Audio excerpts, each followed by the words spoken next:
Dr. Sayyed Biology classes, India's best biology classes for class 11th and 12th as well as competitive exams like NEET। क्या आप भी चाहते हैं doctor बनना, वो भी पहले ही अटेम्प्ट में? तो आज ही ज्वाइन कीजिए डॉक्टर सैयद बायोलॉजी क्लासेस और कीजिए अपने ख्वाबों को पूरा, वो भी बहुत कम फीस के साथ, जहां आपको नीट के एक्सपर्ट फैकल्टी के साथ नीट की डिटेल तैयारी करवाई जाएगी। NCERT line to line teaching with NCERT special notes, हर क्लास के बाद टीपीएस, रेगुलर टेस्ट और doubt solving sessions. Enroll now in Sayyed Biological classes. For registration, call or WhatsApp on 9011 633 248.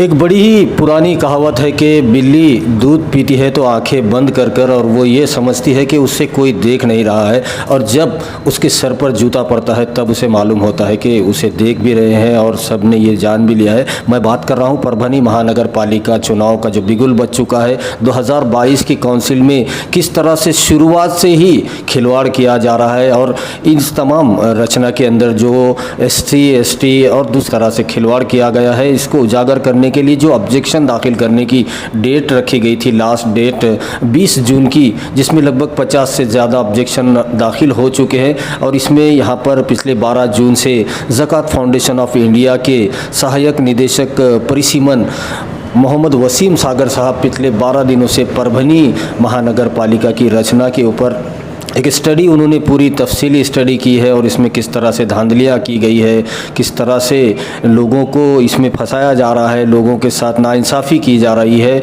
चुनाव लड़ने के पहले ही कैसे कई सारे लोग हार रहे हैं, ये आपको तफसीली मालूमात देंगे। हमारे साथ ज़कात फाउंडेशन ऑफ इंडिया के सहायक निदेशक परिसीमन मोहम्मद वसीम सागर साहब है, उनसे बात करते हैं। वसीम सागर साहब, सबसे पहले तो आपकी जो कोशिशें हैं उन कोशिशों को हमारा सलाम, क्योंकि आप दिल्ली से 12 जून से परभनी आए हुए हैं, और परभनी महानगर पालिका में जो एक प्री प्लानिंग जिसे कहेंगे कि जिसमें प्रशासनिक अधिकारी भी है, यहाँ के स्थानिक नेता, बड़े बड़े नेता भी है, जिन्होंने अपनी मर्जी से, मन मर्जी से एक जो रचना का जो एक आराखड़ा तैयार किया है, जिसको थोपा जा रहा है परभनी शहर की, परभनी महानगर पालिका में रहने वाले 3,07,171 जो यहाँ की पॉपुलेशन, उन पर यह थोपा जा रहा है। और इस पर जो ऑब्जेक्शन लेने का जो डेट थी 20 जून की, उस पर ज़कात फाउंडेशन ऑफ इंडिया ने किस तरह का ऑब्जेक्शन लिया है, और इसमें क्या आपने मुद्दे रखे हैं, इसके बारे में क्या मालूम है?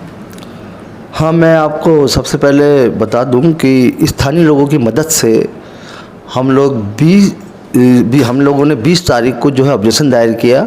मैं दिल्ली से आया हूँ, मोहम्मद वसीम सागर, हमारे ट्रस्ट के चेयरमैन हैं डॉक्टर सैयद ज़फ़र महमूद साहब, उनके निर्देशन में मैं यहाँ आया हूँ, और सतत 12 तारीख से लेकर 20 तारीख के 3 बजे तक के हमने मेहनत करके और ऑब्जेक्शन दायर किया है।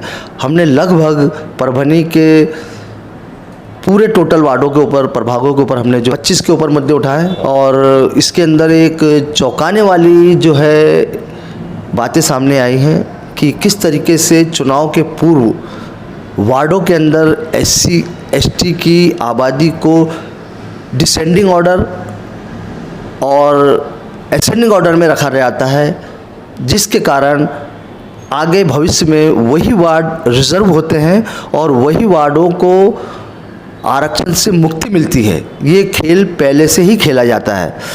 मैं आपको सबसे पहले बताता हूँ प्रभाग 9 का मामला। प्रभाग 9 के अंदर 4 वार्ड रखे गए हैं, और ये प्रभाग मध्य का है, सेंटर में, बिल्कुल सेंटर में, यानी परभनी का दिल है ये जी, सिटी। और जबकि 1 नंबर वार्ड में प्रभाग में 4 वार्ड होना चाहिए, या अंतिम छोर के प्रभाग में 4 वार्ड होना चाहिए। हम 2017 के चुनाव में 5 वार्ड थे 15 नंबर वार्ड में, 16 प्रभाग थे, तो अंतिम छोर के प्रभाग में इन्होंने 5 वार्ड रखे थे। और अब की भी बड़ी आसानी से रह सकता है, आगे या पीछे। ये मल्टीपल जब से शुरू हुआ है मल्टीपल वार्ड सिस्टम, तो इसमें नियमों के मुताबिक आगे और पीछे के छोर के ऊपर वार्डों को घटाया जाता है, औसत आबादी से वार्डों की संख्या को घटाई जाती है और बढ़ाई जाती है। परंतु इन्होंने राजनीतिक पक्ष के आधार पर गेरमेंडरिंग के तहत जो है 9 नंबर को 4 प्रभाग का रखा है।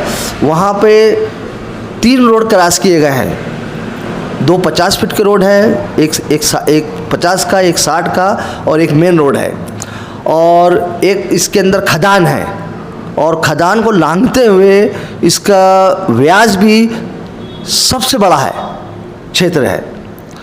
अब हमने इनको बताया है कि भाई इसको 25 नंबर के अंदर या 1 नंबर के अंदर इसको जो है आपको वास्तव में देखा जाए तो 1 नंबर वार्ड में पिछली बार 18,000 आबादी थी और एसटी की आबादी 467 थी, तो उसकी आबादी को कम करके वार्ड में 3 किया गया है, और एसटी की 117 आबादी को इन्होंने 9 नंबर 10 नंबर में डाला है।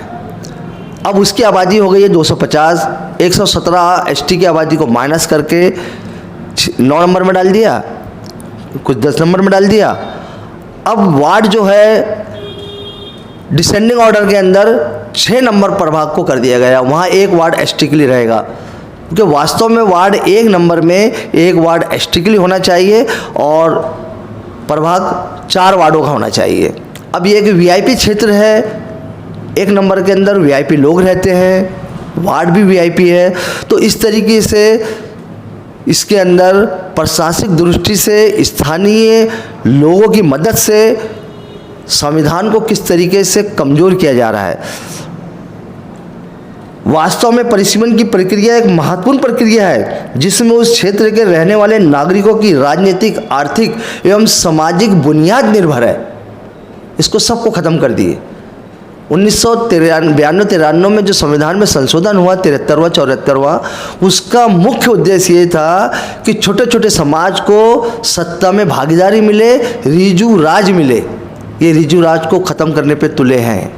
तो हमने प्रभाग रचना के अंदर जो मुद्दे उठाए हैं वो स्थानीय लोगों की मदद से, इसमें बहुत सारे लोगों ने हमारी स्थानीय तौर पे हमें यहाँ मदद करी, और हमको उम्मीद है कि आने वाले दिनों में सुनवाई में हम लोग शामिल होंगे, और सुनवाई के बाद में अगर अंतिम प्रारूप के अंदर जो है राज्य निर्वाचन आयोग ने इसके अंदर रद्दबदल फेरबदल नहीं किया तो स्थानीय लोग तैयारी में है कि हम न्यायालय में जाएंगे, और हम भी बहुत सारे इलाकों के लिए जो है न्यायालय में गए हैं। वसीम भाई, जैसा कि ये जो ज़कात फाउंडेशन ऑफ इंडिया और दूसरी कई संस्थाओं ने ऑब्जेक्शन दाखिल किया है 20 जून को गुज़िश्ता कल, आपको क्या लगता है जो फाइनल हेयरिंग जब रखी जाएगी, शायद 5 जुलाई को रखी जाएगी, जब भी जुलाई को रखी जाए या 5 को रखी जाए, लेकिन जब ये फाइनल हेयरिंग होगी तब आप तमाम लोग मौजूद रहेंगे जितने भी ऑब्जेक्शन लेने वाले, तो इसमें आपको क्या लगता है यहीं पर निर्णय हो जाएगा या आपको कोर्ट का दरवाज़ा खटखटाना पड़ेगा, क्या करें? तो 20 तारीख की लास्ट तारीख थी ऑब्जेक्शन की, उसके बाद में एक पत्र जारी होगा जो निश्चित तारीख प्रशासन जो है उनकी सुविधा के अनुसार जो है चिट्ठी भेजेगा सबको जो वो आपत्तिकर्ता लोग हैं, और फिर उसमें हम लोग शामिल होंगे। और स्थानीय लोगों ने भी लगभग 50 से ज़्यादा लोगों ने जो ऑब्जेक्शन दायर किया है, और हमने आज एक कलेक्टर महोदया को एक पत्र दिया है और आयुक्त साहब को भी दिया है कि भाई जो सुनवाई होगी वो बड़े सभागार में होगी और ओपनली होगी। आप जो है वहाँ पे सबकी बैठने की व्यवस्था करें और टोकन के हिसाब से एक एक आदमी को जो है बुलाएं, ताकि लोगों को ये पता चल पाए कि भाई किस तरीके से सुनवाई होती है, प्रशासन का क्या रवैया रहता है, पब्लिक की क्या जिम्मेदारी रहती है। और हमने साथ में ये भी लिखा है कि वहाँ मीडिया की उपस्थिति सुनिश्चित की जाए, ताकि मीडिया भी जो लोकतांत्रिक मुद्दे हैं उसको मजबूत करने के लिए अपनी सहभागिता दे। ये पता चले कि किसने क्या मुद्दा उठाया है और नियम क्या है, और प्रशासन जो है गरेमंडी के तहत चंद लोगों को एसी रूम में बैठ के किस तरीके से प्रभाग रचना की जाती है, चुनाव के पूर्व किन वार्डों को डिसेंडिंग ऑर्डर में और असेंडिंग ऑर्डर में, आरोही क्रम में किस तरीके से तब्दील किया जाता है। इसका मामला तब आता है आरक्षण का, जब इस परिसीमन के बाद में आरक्षण का मामला होता है, परंतु उसके पूर्व ये तय कर लेते हैं कि कौन सा वार्ड आरक्षित रहेगा और कौन सा वार्ड सामान्य रहेगा। वसीम साहब, जैसे कि परभनी महानगर पालिका की जो प्रभाग रचना बनी हुई है, जो कि सभी लोगों में भी ये चर्चा है कि ये एसी रूम में बैठकर कुछ ताकतवर लोगों ने बनाई है अपनी सहूलियत के हिसाब से, अपने लोगों को जितवाने के हिसाब से, लेकिन इसमें जो अन्याय हो रहा है SC ST पर वो क्लियर नज़र आ रहा है, जिसको ज़कात फाउंडेशन ऑफ इंडिया ने इस पर गौर किया है। और ये जो आप अपने ऑब्जेक्शन डाला है, आपको क्या लगता है यहीं पर न्याय हो जाएगा या फिर कोर्ट तक जाना पड़ेगा, और इसमें क्या आगे की क्या आपकी कार्रवाई रहेगी, क्या करें?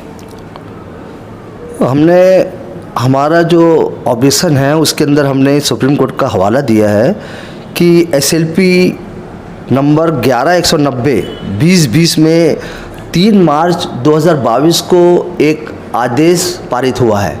उस आदेश के अंदर सुप्रीम कोर्ट ने स्टेट इलेक्शन कमीशन महाराष्ट्र को साफ लिखा है कि परिसीमन की कार्रवाई का रिसाव नहीं होगा, और हमारे मामले में लिखा है कि परिसीमन प्रक्रिया कानून के अनुसार सख्ती से किया जाए।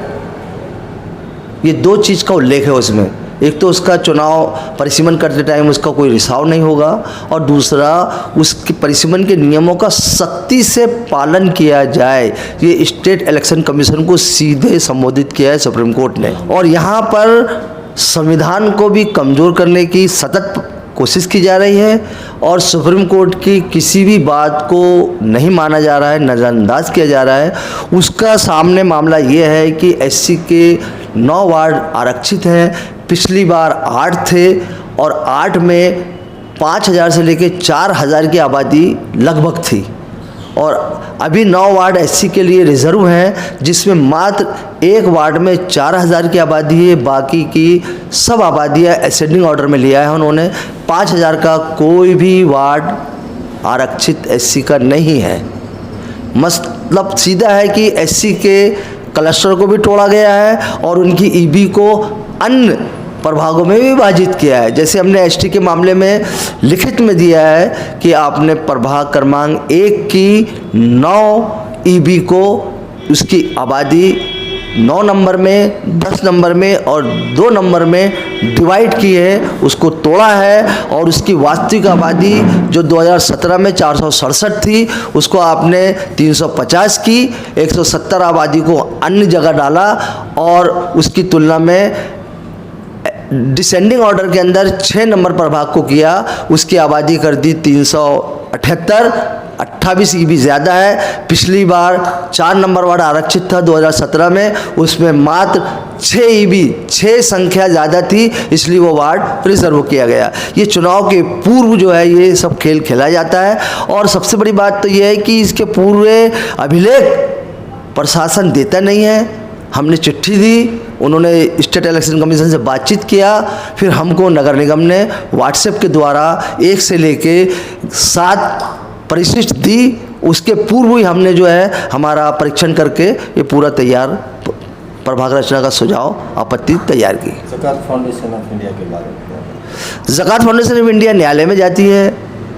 हमारे बहुत सारे प्रकरण महाराष्ट्र के भी चल रहे हैं अभी कोर्टों में, और हमने बहु सदस्य प्रभाग रचना मल्टीपल वार्ड सिस्टम के लिए भी हमने जो है पिटीशन दायर कर दी, अध्यादेश को चैलेंज कर दिया। उसमें एक ऑर्डर भी हुआ है हमारा कि ट्रस्ट को, आपकी ट्रस्ट को प्रभाग रचना में भाग लेने का अधिकार है। तो हमने पहले भी कहा कि उसमें संवैधानिक संस्थाओं को कमज़ोर करने के लिए हमारे पास में हमने उसमें बायलाज डाला है, और हमारी फिर से संशोधन करके भी हमने जो है कोर्ट को हम दे रहे हैं। अभी उसका मामला कोर्ट में लंबित है।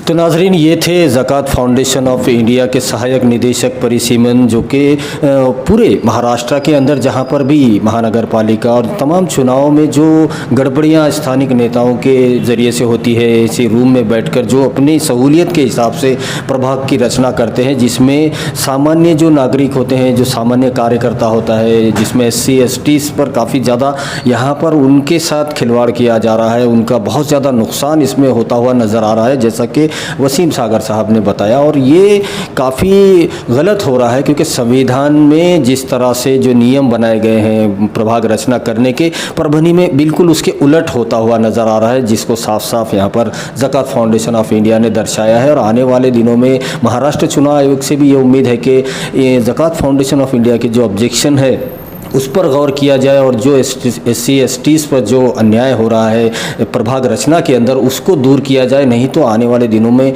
बहुत ही इसके गंभीर परिणाम देखने को मिल सकते हैं। जिस तरह से लास्ट डेट 20 जून रखी गई थी ऑब्जेक्शन लेने की और जितनी बड़ी तादाद में ऑब्जेक्शन लोगों ने दाखिल किए हैं, इससे साफ साफ नज़र आ रहा है कि लोगों में कितना ज़्यादा रोष है प्रभाग रचना को लेकर। किस तरह से ये बनाई गई है, ये कुछ लोगों ने बैठकर ये एक सहूलियत के हिसाब से बनाई गई है जिसमें काफ़ी अन्याय होता हुआ नज़र आ रहा है। उसी की वजह से इतने ज़्यादा ऑब्जेक्शन आए हैं। परभनी शहर की जनता में रोष है और इस पर गौर नहीं किया गया तो ये रोष एक व्यापक रूप इख्तियार कर सकता है और आने वाले दिनों में लोग इसको कोर्ट तक भी जाएंगे और इसके काफ़ी गंभीर परिणाम हो सकते हैं। वीडियो जर्नलिस्ट अब्दुल के साथ परभनी अपडेट न्यूज़ के लिए मैं Kaleem Quraish. Hello, welcome to Dr. Sayyed Biology Classes, India's best biology classes for class 11th and 12th as well as competitive exams like NEET। क्या आप भी चाहते हैं डॉक्टर बनना, वो भी पहले ही अटेम्प्ट में? तो आज ही ज्वाइन कीजिए डॉक्टर सैयद बायोलॉजी क्लासेस और कीजिए अपने ख्वाबों को पूरा, वो भी बहुत कम फीस के साथ, जहां आपको नीट के एक्सपर्ट फैकल्टी के साथ नीट की डिटेल तैयारी करवाई जाएगी। NCERT line to line teaching with NCERT special notes, हर क्लास के बाद TPS, रेगुलर टेस्ट और doubt solving sessions. Enroll now in Sayyed Biological Classes. For registration, call or WhatsApp on 9011 633 248.